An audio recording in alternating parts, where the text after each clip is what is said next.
most, the sectors that receive the most amount of money.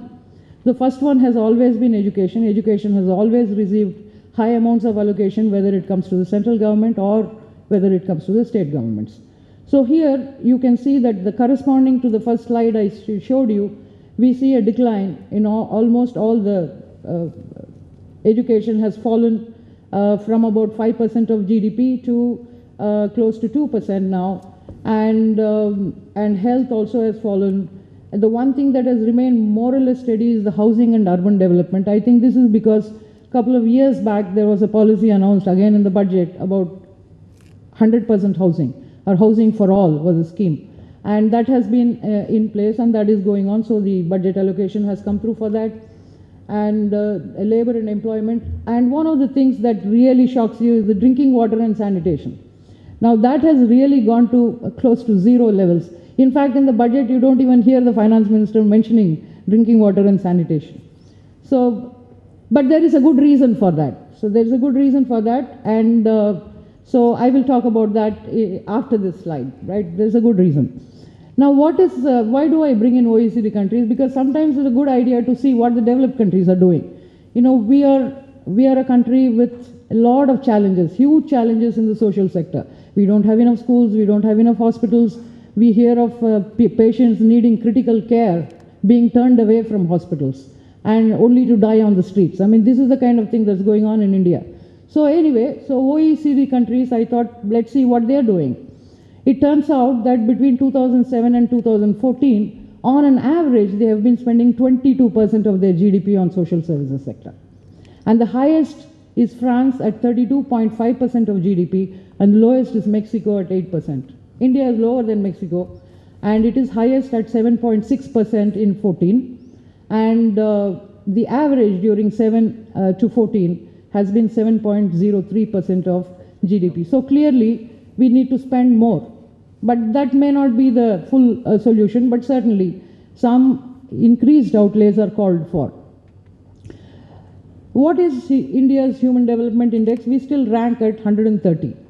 Guatemala and Namibia are ahead of us. Now, why do I bring in HDI at all? If you have to evaluate a social sector performance of the country, the developmental performance, it is directly linked to HDI. Three of the indicators that are used in computing the HDI, namely the longevity at birth, life expectancy at birth, enrollment in schools, and average number of years spent by Indians in schools. All these three come directly from the social sector services, and that is why I think it is important for us to see how we are performing there vis-a-vis the HDI. And all right, so I will leave it at this, and in my conclusions, I will try to draw some more, I'll argue a little bit more about this. So outlays have to increase, and we are simply not spending enough. 7% simply will not cut it, especially given the gaps that exist. 70% of India's population does not have sanitation. Now, without sanitation, what longevity can we expect? Just by being born in India, I expect to live, or on an average, Indians expect to live 13 years less than their developed counterparts. And this is, I think, an appalling situation. So what is the conclusion? So I told you right in the beginning that I have a slightly different take on this fiscal deficit getting contained. And so my argument is simply this. My argument is that a huge amount of money that the central government receives in terms of revenues has been transferred to the states. The 14th Finance Commission has straitjacketed our central government to such an extent that it doesn't have much money to spend. Therefore, the amount of money that it can additionally spend on various sectors is severely restricted. In addition, this year, if you have read the papers, you would find that every year there is a transfer of 2.87 lakh crores made directly to the local bodies.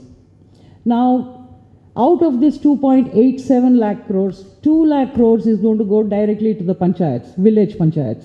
Now, that is a huge amount of money to come by for village panchayats. I worked with them in Tamil Nadu, and I know what state they are in. They don't have the capacity to even maintain proper accounts.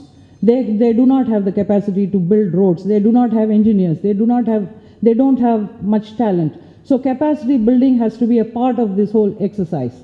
So I think the intent, this is actually 25 years after we liberalized and went on the path of reforms. And I think I see this as a second generation reforms where this fiscal federalism is really kicking in its fullest glory. And at least the financial devolutions are in place. State governments are getting a lot of money, and as are the local bodies and down to the panchayat level. But are they ready for the task? That is something, they will get ready eventually perhaps, but it is going to come after a huge investment in capacity building is put through. Otherwise, this could be a very costly experiment for all of us. Now, how has this happened? This financial devolution always goes hand in hand with functional devolution. So the central government, what they have done is, along with giving away the monies, well, not that they had a choice, along with the money went functions. And what were the major functions that got devolved to the lower levels of government? It is social sector services. So the social sector services, majority of the school education, for example, which is a critical thing in HTI that I was talking about, is now almost entirely in the hands of the state governments. And with the devolution to the local bodies and village panchayats, water and sanitation will go directly to the local bodies.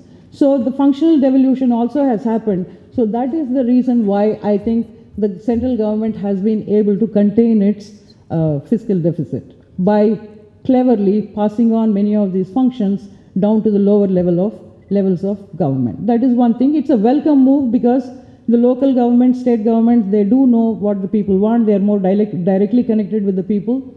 And fiscal federalism has a good chance to come up. But again, like I said, caveats are there. We need to build capacity. What is the next thing? Regardless of whether it is state government I'm talking to, local government or central government, I think we need to be more scientific in our policy making, especially when it comes to social sector. We are extremely scientific when it comes to monetary policy making. I hope you have noticed that. We are very, very scientific. We managed to contain a very contentious inflation rate, and that was through very, very careful analysis of domestic conditions, international developments, and so on. Why can't we have a similar scientific thinking applied to social sector? Do we even look at what outcomes do we study? I think we need to focus on the impacts of the various programs because this is directly affecting the people. And well, everything directly affects the people, but this perhaps is more up close and personal, And so I think we need to be more scientific, we need to be more evidence-based. And I had my reservations about crop insurance, but I will not touch upon that because that has already been spoken of.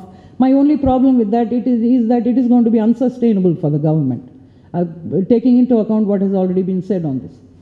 Now, the average number of years that Indians spend in schools is an appalling 5 years. Did you know that? I was quite shocked when I saw the UNDP report on the human development indicators, and it says that it is 5 to 5.5 years is the average number of years of schooling that Indians have.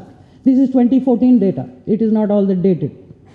Now, given that, we are really dealing with, and enrollment rate is actually 11.1 number of years, So that appears to be reasonable because the maximum is 18 years.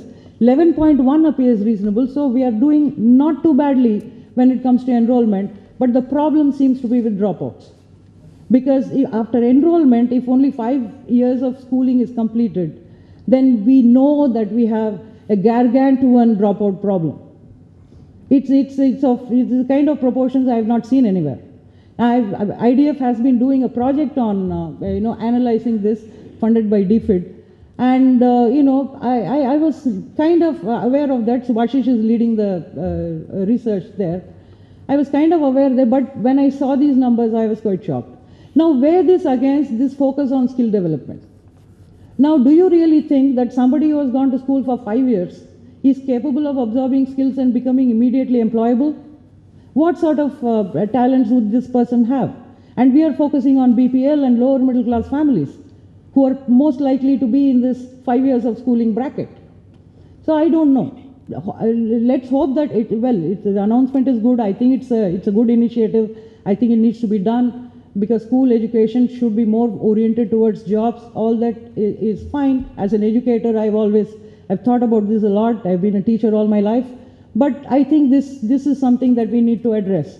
What is it that we are looking for? Shouldn't we first strengthen our school education, especially the lower primary schools?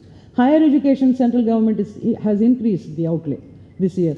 Most of the central government institutions are institutions of higher learning, and the budget allocation for them has gone up. But what is happening with schools? What are the states doing? And we need to look at this. Now, I will give you a small, I'll give you one of the research projects that is going on, that is being led by Subhashish in Odisha. This is about dropouts. Now, something like, the whole experiment is about setting up small learning clubs, which is basically groups of 15, 20 students. And the groups will have good performing students, in the sense that students doing well are part of that. Students who are not doing too well are also part of this group. And in the school, these groups are set up. Controls have been set up in other schools where this, controls are there, established. And where the group study is not there, these clubs are not there. And after having gone through this group-oriented learning, it is found out that not only have the poor performing students improved in their performance in terms of getting marks, but also the well-performing students. That was really very nice to discover, that sitting with average to lower average students is not bringing down the performance of the better performing students, it's actually improving it. And it's a zero cost experiment. Now, this is what I want, this is what I meant when I said we need to be more scientific. Scientific thinking means we need to be prepared to experiment. We need to be prepared to experiment. We need to learn from experiments. We need to be able to imbibe or incorporate the research findings into our policy making. This is the sort of thing we should be doing, especially in a country where money is scarce, especially in a country which is already spending very little. And the sunset clause is a very welcome thing, because always, government schemes will start and there will always be a desk somewhere in a ministry where the scheme has come and gone, but there will be some jobs, there will be somebody getting a salary, keeping the scheme alive. So it's a very good thing that we have something like a sunset clause. And I would have liked to have heard more on this from the finance minister. But what I would like to see is that we also need to have sunset clause for the beneficiaries of schemes. How long are the BPL people going to stay BPL? If somebody is below poverty line for 15 years, don't you think the policy makers should ask themselves, why are they still there? Why aren't they coming out of this? There are so many schemes that are there to benefit these people. Why are we still very happy with continuing these people under BPL? So there are issues, clearly. They continue as BPL because there are problems. I think a beginning has to be made in terms of understanding those problems and addressing them, and that is when perhaps this whole social sector development can happen in a way that really matters, not in terms of just budget allocation, numbers, etc., arithmetic games, but in a real sense. And I think that is all I have. Thank you very much. Thank you, Shanti.